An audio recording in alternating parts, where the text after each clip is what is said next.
Hello again, and welcome back to Finding Sanctuary. This is part 2 of our discussion about Sela Bhikkhuni's poem, where we talk about the 3 other versions of the poem preserved in the Chinese canon and also elsewhere in the Pali Canon. I'm Ayya Vimalanyani, and with me today is Anagarika Sabbamitta again. Welcome back, Anagarika Sabbamitta. So nice to see you again. It's nice to be here again. So, as we mentioned previously, it is quite unusual that we have 4 versions of the same poem, 2 in Pali sources and 2 in Chinese. So this is a really great example to learn how texts diverged over time and space, and yet how similar they still are after 2,500 years since the Buddha's time. So comparing these poems is also a testimony to how carefully these texts were preserved by the different traditions throughout the ages by the Sangha. So Anagarika Sabbamitta, let's talk about the second Pali version first before we turn to the Chinese. So the second version of this sutta, of this poem, is a sutta in the so-called Bhikkhuni Samyutta.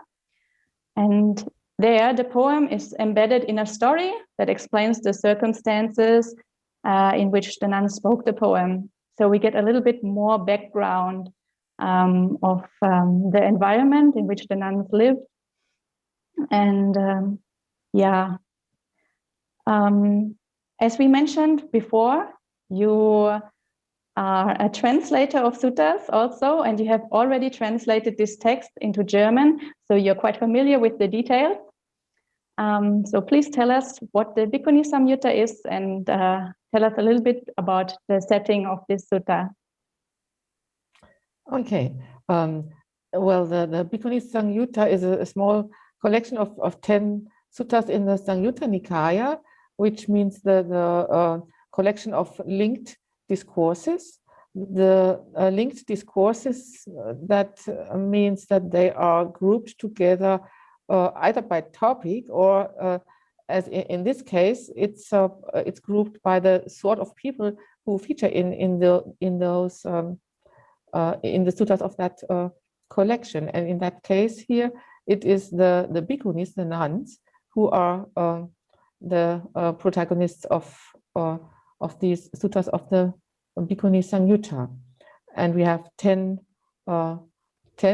such discourses about 10 different nuns, and all these 10 nuns are shown in a similar situation. They go alone into the forest and meditate, and are challenged by Mara, who wants to disturb them. And consistently they all defeat him, so that he feels miserable and sad, as it says in the story. Well, and Sela's story is the first one in that collection, and she appears under a different name here. She is called Alavika, which means she is from Alavi, that is her hometown. And that's not unusual in the canon, that people are mentioned or referred to by different names. So that's, well, you say the family name, or you say the name of the place that the person comes from, etc. And that's the case here too. So this is a poem of Alavika, which means the nun from Alavi. Exactly. Even today, I think it's quite a common custom, especially in Sri Lanka, where I live, that the monastics add the place where they are from to their monastic name. So let's say my female preceptor was Therīgāthā Sudarshana Bhikkhuni, then her Pali name is Sudarshana, but she's from a place called Therīgāthā, and that's why, you know, her name is put together in that way. So I think it goes back all the way to the Buddha's time, this kind of custom. Yeah, anyway, so as we see, today isn't really a poem. Today is more like a sutta study, but related to a poem from the Therigatha. And I think we can start with the Samyutta Nikaya version. I will once again share my screen. Unfortunately, the font is maybe a little bit small. If you cannot read it, there is a link in the description box, and you can read it on SuttaCentral. So yeah, we're going to read it in paragraph by paragraph and then have a small discussion whenever there's an interesting point. So Anagarika Sabbamitta, would you like to start? Okay. Yes. So I have heard. At one time, the Buddha was staying near Savatthi in Jeta's grove, Anathapindika's monastery. Then the nun Alavika roped up in the morning and, taking her bowl and rope, entered Savatthi for alms. She wandered for alms in Savatthi. After the meal, on her return from alms round, she went to the dark forest, seeking seclusion. Okay, maybe this is a good point to just pause. Exactly. And look at what I have just read. Okay, so did you have any thoughts about this paragraph? Yes, it explains the general setting. It mentions the Buddha, which happens usually when the setting is during the Buddha's lifetime, even if the Buddha does not feature actually in that event. So that means this was during the Buddha's lifetime that this nun had this encounter that will be reported later on. Mm. And she is wandering for alms in Savatthi. That means she practices this custom that mendicants go with their alms bowl, and it's not mentioned that she has a companion, which is interesting because that's one of the prejudices about nuns, or actually something that contrasts a little bit with how the nun's life is usually understood to happen. Yeah, exactly. So as you mentioned, it says the Buddha was staying at Savatthi in Jeta's grove, Anathapindika's monastery. And here in the Pali version, it is not mentioned where the nun Alavika is actually staying. And in the Chinese version, that is mentioned. Here, it's not mentioned. And usually when it's not mentioned, it means that she's staying in the same place where the Buddha is staying. That's the case for other monks and nuns, usually in other suttas. So we know that Anathapindika's monastery was at some distance from Savatthi, outside the city gates, definitely outside. And yeah, we can see she's going for alms round, entering the village, going in between the village and the monastery all alone.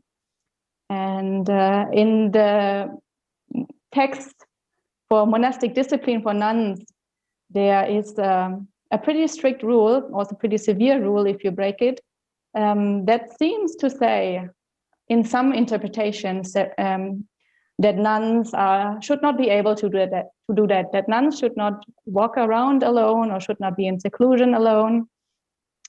We also see she's going to the dark forest to seek seclusion all by herself. That also shouldn't be possible according to the nuns rule we have nowadays, if we interpret it in a strict way. So we have a situation where we have a clearly early text that is attested in many different traditions, that is that is showing us a nun's life that shows a very, very independent women, loving to practice in seclusion, going about their business alone, and really, practicing on their own, just as the monks do. There's no gender difference here in this text, which I think is very beautiful. Yes. And then, she's also specifically said to have gone to the dark forest. In Pali, that is called the Andavana.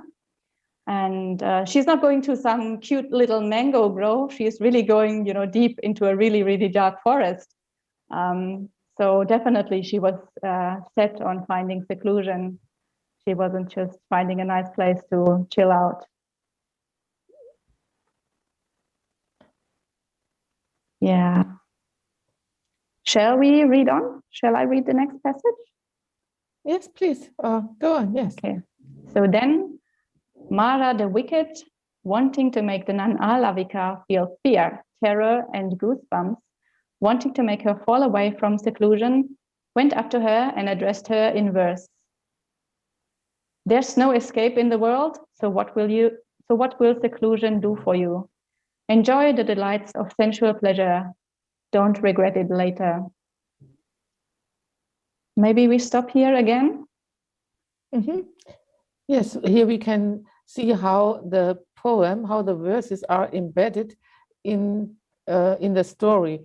Unlike in the Therīgāthā only reports what has been spoken, and here we see a little bit about the background, which is beautiful. Mm-hmm. And Mara obviously has the idea that a woman alone in a dark forest should be afraid if somebody shows up unexpectedly, especially if a male figure shows up unexpectedly. So, he's counting on making her feel uncomfortable. And let's see if he succeeds. He goes there with the explicit idea to disturb her and make her fall away from seclusion. Exactly, to obstruct her Dhamma path. Yeah, that's one of the main functions of Mara in the suttas, is to try and obstruct the practitioners from actually attaining enlightenment. Yes. So would you like to read on? Late in this case. Yeah, he's too late in this case, definitely. Then the nun Alavika thought, who is speaking this verse, a human or a non-human? Then she thought, this is Mara the wicked, wanting to make me feel fear, terror, and goosebumps, wanting to make me fall away from seclusion. Then Alavika... Sorry? You want to pause here? Okay. No, read on. She sees right through him, so there's not much to say. Then Alavika, knowing that this was Mara the wicked, replied to him in verse. Shall I read the verse?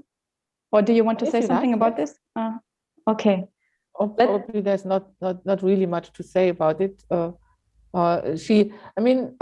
There's what we can perhaps say, there's this process of thought.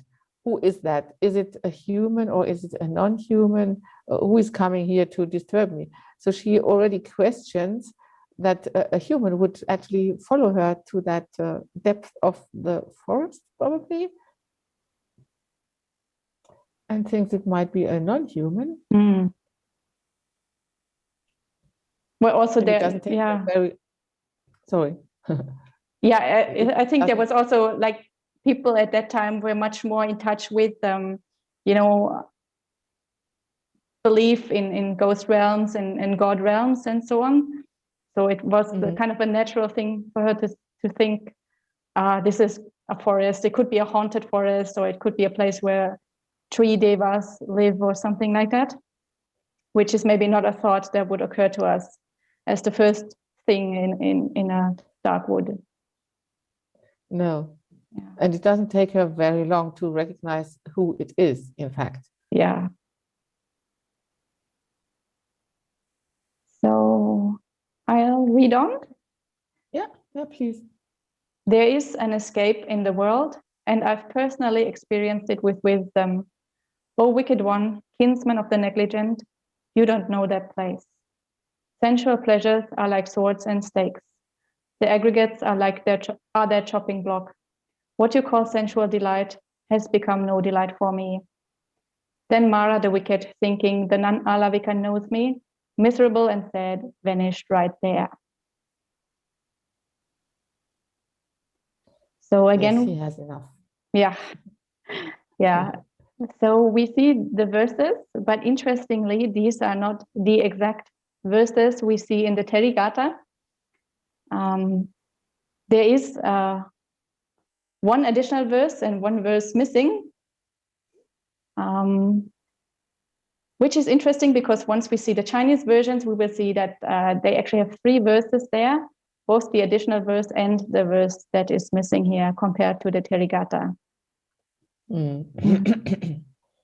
That first verse is interesting because it's a direct response to what Mara says. Mara says there is no escape in the world, and she says there is an escape in the world. And I have personally experienced it with wisdom. So what you say is just not true. Yeah, exactly. And also I find it interesting that, you know, the nuns are very eloquent speakers. They make very beautiful poems, and they are not at all shy to express their Dhamma knowledge or to teach Mara. And sometimes there is some kind of prejudice that nuns back in the Buddha's time wouldn't really have taught, because there are so few suttas preserved where nuns give the Dhamma teachings. So some people have come to the conclusion that it's because nuns didn't teach or were not able to teach. But clearly here we see the nuns were more than capable of teaching. And also in the Therīgāthā, we have many instances where nuns are teaching. So the fact that we don't have the discourses spoken by nuns preserved to the same extent as we have for the monks has probably more to do with the transmission lineage and with the way that the early suttas were collected after the Buddha's death, after the Buddha's parinibbana, than with actually inabilities of nuns. Because the suttas were collected in a council where only monks were present. Nuns and lay people were not invited to come. So for this reason, I think some suttas may have been lost that were given by nuns or to nuns. Where monks might not have been present. So clearly, I mean, my point is clearly nuns were able to teach. We can see that quite clearly from suttas like this one. We can, definitely, yes. And we are lucky that some of their teachings have actually survived. Even if the transmission has been organized by monks in the main, but still some of them have survived. Okay, I think we should move on to the next version, which is the the first Chinese version. So what we can see quite clearly when we compare the 2 instances of this poem in the Pali tradition, in the Therigatha and here in the Samyutta Nikaya, is that there are, even within the same tradition, there are some minor differences in this poem, such as the name of the nun has changed slightly. One time she is called Sela, one time she is called the nun from Alavika. And then there's an additional verse or one verse missing, depending on how you want to look at it. And now we'll compare it to the Chinese. And the Bhikkhuni Samyutta was translated into Chinese twice. And I have recently made an English translation of one of those versions. And the other version has also been translated and is available on SuttaCentral. And because the version I translated is, I think, a little closer to the Pali text, we are going to go ahead and read my version. My version is not yet public and is a work in progress. So, but I think it's good enough to discuss it today.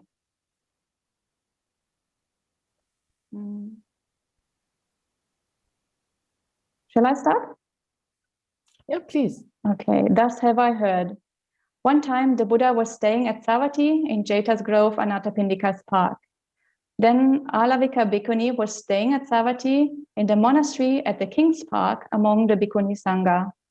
Early in the morning, Alavika Bhikkhuni put on her robe, took a bowl, and entered Savatthi on arms round. When she had eaten, she returned to the monastery, put away her robe and bowl, washed her feet, took her sitting cloth, put it on her right shoulder, and went into the Andavana, which is the dark forest, to sit in meditation. This is very interesting because it adds so much more details compared to the Pali. It even explains how she washes her feet and everything. And where she puts her sitting cloth on her right shoulder and everything. Yes. Yeah. And it mentions where she is living, and she's not living in the same monastery where the Buddha lives, but in a different monastery. Exactly. She's staying in the King's Park, which in the Chinese sources is a Bhikkhuni monastery or a park belonging to the Bhikkhunis. And it features quite regularly in the Chinese sources, but it's, to my knowledge, it doesn't occur in the Pali Canon. And one reason for that might be that in the Pali tradition, we believe that nuns should not live in the wilderness. And I mean, the King's Park is clearly outside the city gates. Parks were always outside city gates back then. So it's quite possible that Chinese sources have preserved a better memory of where the Bhikkhunis were living. And again, we see Alavika Bhikkhuni going on alms round alone, and again going to the dark forest to spend the time alone, sit in meditation. Yes. And in a very secluded place, indeed. Would you like to read on the next paragraph? Yes, okay. Okay. Then Mara, the evil one, thought, now the recluse Gautama is staying at Savatthi in Jeta's grove, Anathapindika's park. His student, Alavika Bhikkhuni, is staying at Savatthi in the monastery at the King's Park among the Bhikkhuni Sangha. Early in the morning, she put on her robe, took her bowl, and entered Savatthi on alms round. When she had eaten, she returned to the monastery, put away her robe and bowl, washed her feet, and took her sitting cloth, put it on her right shoulder, and went into the Andavana to sit in meditation. I'll now go there and make trouble. Then he transformed himself into a young man, handsome man. Then he transformed himself into a young, handsome man, went to the Bhikkhuni and said to her, Venerable, where do you want to go? And the Bhikkhuni answered, I'm going to a secluded place there. Let's pause there. Let's take that. Yes. Okay, good. So here we learn even more details. Mara is not just appearing like this, but he does some work in order to make him into a specific form, into a young man. Hoping to seduce the Bhikkhuni, I guess. Or maybe hoping to scare her, because obviously a male figure would be a lot more scary than a female figure if you're alone in the forest and worried that something might happen to you. And again, the Bhikkhuni says, I am going to a secluded place. So she confirms again, she's really, really trying to be alone. Yes, I mean, saying to somebody, I'm going to a secluded place also means, please don't follow me. Yeah, just back off. And he doesn't really get the hint, as we will see in the next paragraph. So Mara, the evil one, then spoke a verse. The world has no escape. What use is it to seek seclusion? Go back to enjoying the 5 pleasures. Don't regret it later. So that is pretty similar to what we have seen before. Yes, exactly. Then Alavika Bhikkhuni thought, who is this that wants to frighten me? Is it a human? Is it a non-human? Is it a rapist? So here... It's even more concrete here. Exactly. That's something I've seen in I've not studied the Chinese tradition that thoroughly, but one sutta that I have have translated into German for another purpose, it also has that that some details are much more expanded on than in the Pali. So it's more concrete and more tangible. And I think it's very relatable. Like, even if you're fully enlightened, you would still, you know, you wouldn't be fearful, but you could still think, oh, you know, could this person try to harm me? Yes. And see if there's, you know, a way to mindfully get out of the situation, maybe. So I feel this is very relatable for women. This kind of thought comes up when you're alone in the forest, or when you're in the forest and somebody comes. Yeah. So, you want to read on? Yes. She then thought, this must be the evil Mara, who just wants to disturb me. Having realized this, she spoke a verse. The world has an escape. I know what was to be attained. Lowly evil Mara, you don't know that path. The 5 pleasures cause harm like a sharp sword. The aggregates are painful like a meat chopping block. Therefore, what you said, enjoy the 5 pleasures, this is not enjoyable. It's a place of great fear. Free from all delight, with the great ignorance abandoned, awakened through cessation, I live at peace without the taints. I know you, evil Mara, vanish and leave at once. Then Mara, the evil one, thought, Alavika Bhikkhuni knows my mind. Distressed and unhappy, he disappeared from sight. So again, we see the verses are quite similar to the Pali tradition, and we have and it preserves all the 3 verses that we have seen before that the Pali tradition had split up, and even makes them into 4 verses, but 2 of them kind of are combined in Pali to have the same meaning. So I think the meaning is quite well preserved.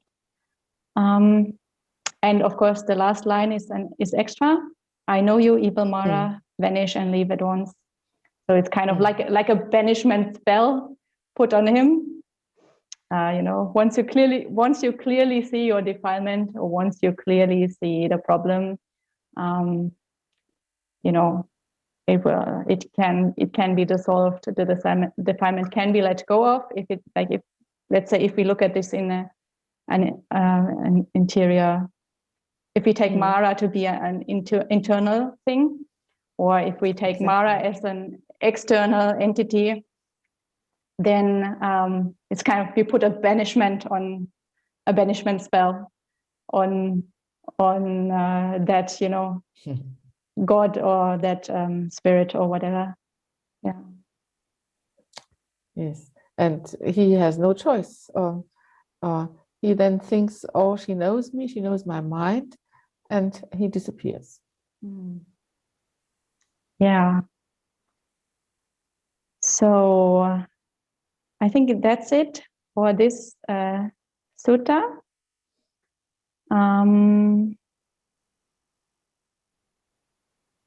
I think it's time to wrap up the video. So we're not going to go into the second Chinese version, the 3rd version of the Bhikkhuni, this Bhikkhuni story anymore.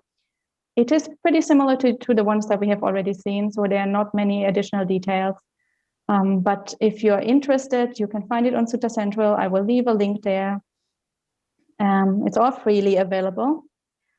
And there are, again, some minor variations in the verses. There's, I think, one additional verse, but yeah, nothing major.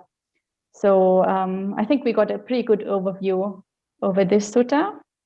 And personally, I thought it was extremely beautiful and inspiring to see how close these suttas still are after millennia of separate transmission and of being separated in China and Sri Lanka, which are also geographically quite distant.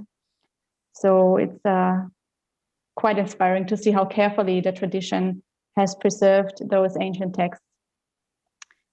And yeah, it is time to wrap up the video.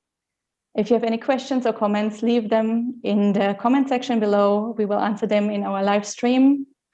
And the next episode of Finding Sanctuary will be uploaded tomorrow.